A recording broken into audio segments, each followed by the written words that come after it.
Welcome to my story time by mybooksummary.com. Get ready for quick wisdom of countless stories and explore. The Giver by Lois Lowry. Imagine a world where there is no pain, no war, no hunger, just peaceful, orderly existence. Sounds wonderful, right? No stress over what to wear, no heartache, no terrible bosses or taxes. But hold on. What if I told you that this perfect world comes at a price? A price so high that it costs people their memories, their choices, and even their emotions? This is The World of the Giver by Lois Lowry. It's a book that sneaks up on you, wrapping you in a seemingly perfect society before pulling the rug out from under your feet. It's the kind of story that makes you pause, think, and suddenly appreciate the messy, unpredictable chaos of real life. At the heart of it is Jonas, a 12-year-old boy who, like all children in his community, is about to receive his life assignment. He doesn't know it yet, but he's about to become the keeper of the most dangerous thing in his entire world. The truth. A world without pain or anything else. Jonas's world is the definition of neatly organized. There are no colors, no weather changes, no choices. Every person is assigned a role based on their abilities, and no one questions anything because, well, they don't know any better. Children are created in a lab, assigned to perfectly matched parents, and raised with precision. There's no love. That word doesn't even exist in their vocabulary. No laughter that isn't polite, and no deep emotions. Everything is controlled, from the moment people wake up to the moment they go to bed. Even their dreams are monitored. If you start having strange ones, those dreams, you get a little pill to make them go away. At 12 years old, every child attends the ceremony of 12, where they are given their lifelong job. Most kids get ordinary assignments, caretaker of the old birth mother, which sounds nice until you realize you just produce babies for 3 years and then become a laborer, or something in the food industry. But Jonas? Jonas is different. The assignment that changes everything. At the ceremony of 12, Jonas isn't assigned a normal job like his friends. Instead, he is selected for something rare and mysterious, receiver of memory. Now, this isn't a job like flipping burgers or filing paperwork. This is the job. There's only ever one receiver at a time, and Jonas is about to find out why. His new mentor, the Giver, is an old man with weary eyes who carries the burden of all the world's memories. The good, the bad, and the downright unbearable. You see, in order to maintain this perfect society, the leaders, known as the elders, erased history. No one remembers war, pain, hunger, love, or even joy. But someone has to hold those memories just in case the elders need advice. And that's the Giver. Now it's Jonas's turn to bear the weight of the world. The color of truth. The first thing Jonas realizes? His world is literally colorless. Everyone sees in shades of gray because color leads to differences, and differences lead to choices, and choices lead to chaos.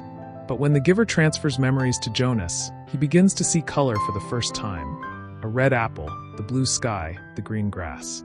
At first, it's beautiful. The memories of warmth, music, and love are overwhelming in the best way. Jonas experiences things no one else in his world even knows exist. Sledding down a snowy hill, feeling sunshine on his skin, hearing laughter that isn't polite but real. But then come the darker memories. War, pain, hunger, loneliness. Jonas is horrified. He realizes that his perfect world isn't perfect, it's just empty. The people around him aren't happy. They simply don't know what happiness is. And even worse, they don't know what they're missing. Love, loss, and a baby named Gabe. Among all the shocking revelations, Jonas makes a heartbreaking discovery. His family isn't really his family. His parents don't love him, because love doesn't exist here. They are polite caretakers, nothing more. His little sister will grow up the same way, never knowing anything beyond this structured robotic life. But then there's Gabe, a baby his father brings home from the nurturing center. Gabe is different, just like Jonas. He can sense things, see beyond what others can. Jonas grows attached to him, and when he learns what happens to babies who don't meet the community's strict standards, his world is shattered. This is where we talk about release. See, in Jonas's world, people don't die. They get released. Sounds nice, right? Peaceful. Gentle. Except it's not. Jonas accidentally sees a recording of a release and realizes the truth. Release is just a fancy word for killing. Infants, the elderly, anyone who doesn't fit, they are all euthanized. And Gabe, the baby Jonas loves, is next in line. The escape, a desperate run for freedom. Jonas realizes he can't stay in this world. Not anymore. Not when he knows the truth. Not when he sees the numbness in everyone around him. Not when he knows Gabe is in danger. So he does the unthinkable. He runs. With nothing but his wits, a stolen bicycle, and Gabe in his arms, Jonas escapes into the unknown. He leaves behind everything he has ever known, risking everything for a chance at something real. At first, it's exhilarating. The world outside the community is vast and wild, rivers, forests, real weather. But soon reality sets in. He and Gabe are starving, freezing, exhausted. Jonas starts losing hope, and for a moment, it seems like they won't make it.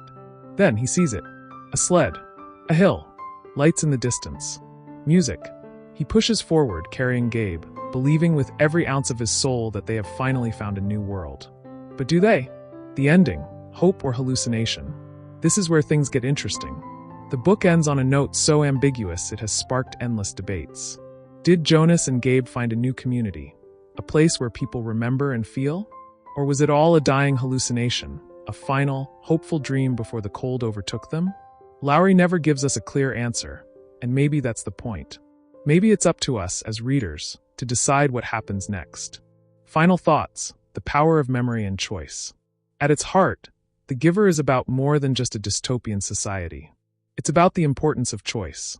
Sure, Jonas's world is safe, orderly, and painless, but at what cost? Without pain, there's no joy. Without sadness, there's no real happiness. Without choice, there's no freedom. This book makes you appreciate all the messy, beautiful, heartbreaking, and wonderful aspects of life. It makes you want to hold on to your memories, even the painful ones, because they shape who you are. And maybe, just maybe, it makes you wonder, if you were Jonas, would you have the courage to leave? Stay tuned for more enlightening content. Head over to www.mybooksummary.com. Don't forget to subscribe and share the magic with friends, and let's grow together through the power of books and interesting stories.